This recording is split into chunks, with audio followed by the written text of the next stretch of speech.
Sorry if I stammer while reading this during the Speedpaint, but I'm not used to, and if the quality is bad, because I'm not used to recording like this and reading out loud. But I will be reading Into the Wild, pages 12 through 18. I hope you enjoy the Speedpaint. All of Rusty's senses strained ahead as he prowled forward. Then he detected another noise. It came from behind, but sounded muted in distance. He swiveled his ears backward to hear it better. Paw steps, he wondered, but he kept his eyes fixed on the strange red fur ahead and continued to creep forward.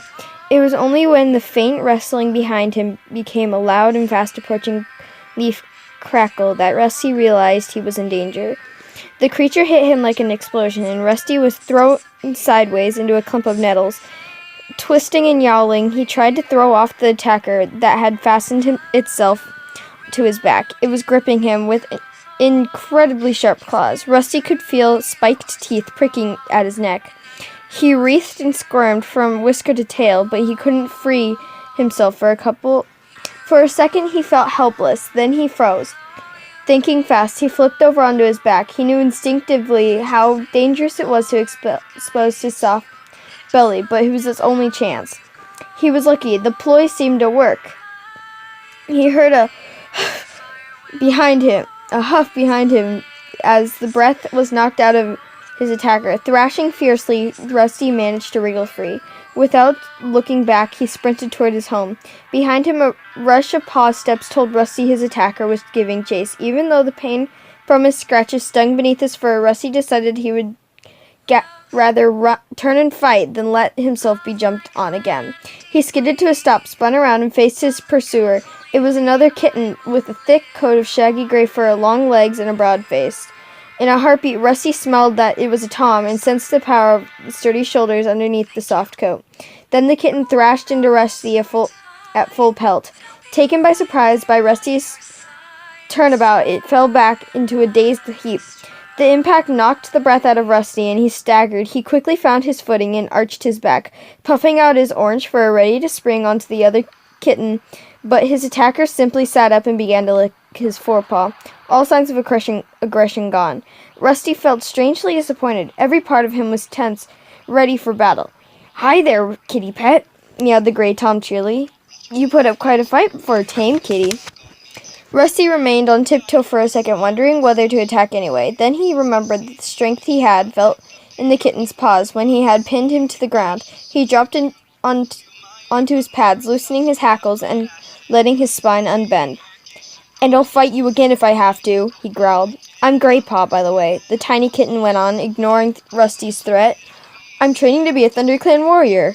Rusty remained silent. He didn't understand what this gray what's-it was meowing about, but he sensed the threat had passed. He hid his confusion by leaning down to lick his ruffled chest. "What's a kitty pet like you doing out in the woods? Don't you know it's dangerous?" asked Graypaw. "If you're the most dangerous thing in the woods has to offer, then I think I can handle it," Rusty bluffed. Graypaw looked up at him for a moment, narrowing his big yellow eyes. "Oh, I'm far from the most dangerous. If I were even half a warrior, I'd have given an intruder like you some real wounds to think about." Rusty felt a thrill of fear of these ominous words. What does this cat mean by intruder? "Anyway," meowed Graypaw, using his sharp teeth to tug at a clump of grass between his claws. "I didn't think it was worth hurting you. You're obviously not from one of the other clans." "Other clans?" Rusty echoed, confused. Graypaw let out an impatient hiss. "You must have heard of the 4 warrior clans that hunt around here. I belong to ThunderClan.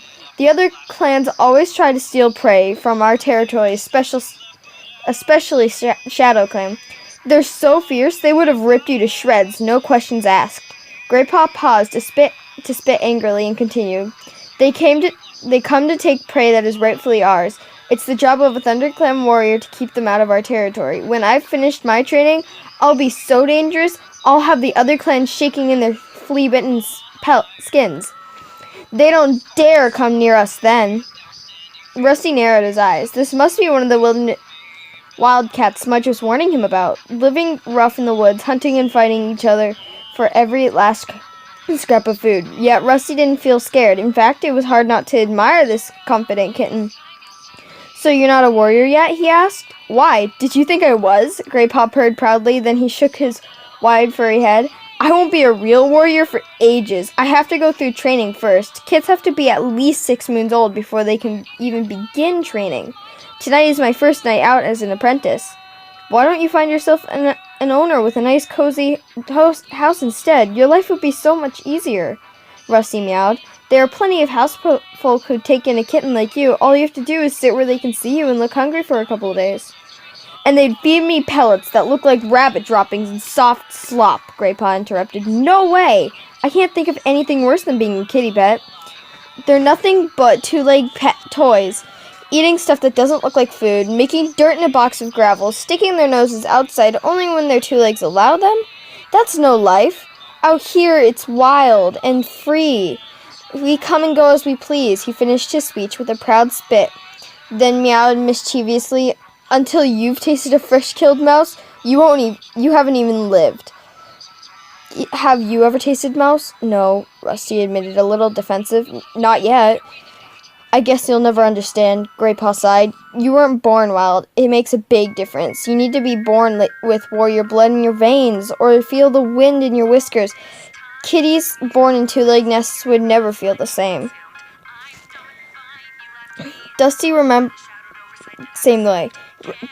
remembered the way he had felt in his dream. That's not true, he meowed indignantly. Grey Paw did not reply. He suddenly stiffened mid-lick, one paw still raised, and sniffed the air. I smell cats for my clan, he hissed. You should go. They won't be pleased to find you hunting in our territory. Rusty looked around, wondering how Grey Paw knew any cat was approaching. He couldn't smell anything different on the leaf-scented breeze, but his fur stood on end at the note of urgency in Grey Paw's voice. Quick, hissed Grey Paw again. Run! Rusty prepared to spring into the bushes, not knowing which way he was safe to jump. He was too late. A voice meowed behind him, firm and menacing. What's going on here? Rusty turned to see a large gray she-cat strolling majestically out from the undergrowth. She was magnificent. White hairs streaked her muzzle, and an ugly scar parted the fur across her shoulders. But her smooth gray coat shone like silver in the moonlight.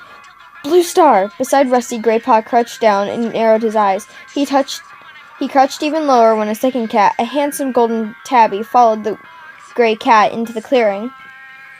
You shouldn't be so near 2-leg place, Grey Paw, growled the golden tabby, angrily narrowing his eyes. I know, Lionheart. I'm sorry, Grey Paw looked down at his paws.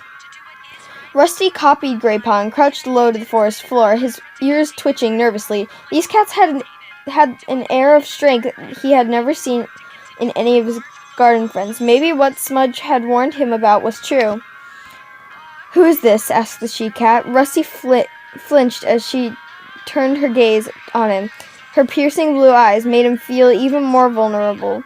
He's no threat, mewed Grey Paw quickly. He's not another Thunder Clan warrior, just a 2-leg pet from beyond our territories. Just a 2-leg pet. The words inflamed Rusty, but he held his tongue. The warning look in Blue Star's stare told him that she had observed the anger in his eyes, and he looked away. This is Blue Star. She's leader of my clan, Grey Paw hissed to Rusty under his breath. And Lionheart, he's my mentor. Which means he's training me to be a warrior. Thank you for the introduction, Grey Paw, meowed Lionheart coldly. Blue Star was still staring at Rusty. You fight well for a 2-leg pet, she meowed.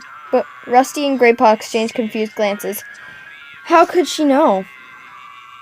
We have been watching you both, Blue Star went on, as if she had read their thoughts. We wonder how you would deal with an intruder, Grey Paw. You attacked him bravely. Grey Paw looked pleased at Blue Star's praise. Sit up now, both of you, Blue Star looked at Rusty. You too, Kittypet. He sat up immediately and held Blue Star's gaze evenly as she addressed him. You reacted well to the attack, Kittypet. Grey Paw is stronger than you, but you used your wits to defend yourself, and you turned to face him when he chased you. I've not seen a Kittypet do that before. Rusty managed to nod his thanks, taken aback by such unexpected praise. Her next words surprised him even more. I've been wondering how you would perform out here beyond the 2-leg place. We patrolled this border frequently, so I have often seen you sitting on your boundary, staring out into the forest. And now, at last, you've dared to place your paws here. Blue Star stared at Rusty thoughtfully. You do seem to have a natural hunting ability, sharp eyes. You would have caught that mouse if you had not hesitated for so long. Really? Rusty stammered. Lionheart spoke out. His deep meow was respectful but insistent. Blue Star, this is a kitty pet. He should not be hunting in ThunderClan territory. Send him home to his 2 legs. Rusty prickled at Lionheart's defensive words. Send me home? He meowed impatiently. Blue Star's words had made him glow with pride. She had noticed him. She had been impressed by him. But I've only come here to hunt for a mouse or 2. I'm sure there's enough to go around. Blue Star had turned her head to acknowledge Lionheart's words. Now her gaze snapped back to Rusty. Her blue eyes were blazing with anger. There's never enough to go around, she spat. If you didn't live such a soft, overfed life, you would know that. Rusty was confused by Blue Star's sudden rage. But one glance at the horrified look on Grayshape's face was enough to tell him that he had spoken too freely. Lionheart stepped to his leader's side. Both warriors loomed over him now. Rusty looked at Blue Star's threatening stare, and his pride dissolved. There was no cozy fireside cats he was dealing with. They were mean, hungry cats who were probably going to finish what Graypaw had started. So, that is the passage I am reading from Warriors, and I hope you enjoyed the speed paint.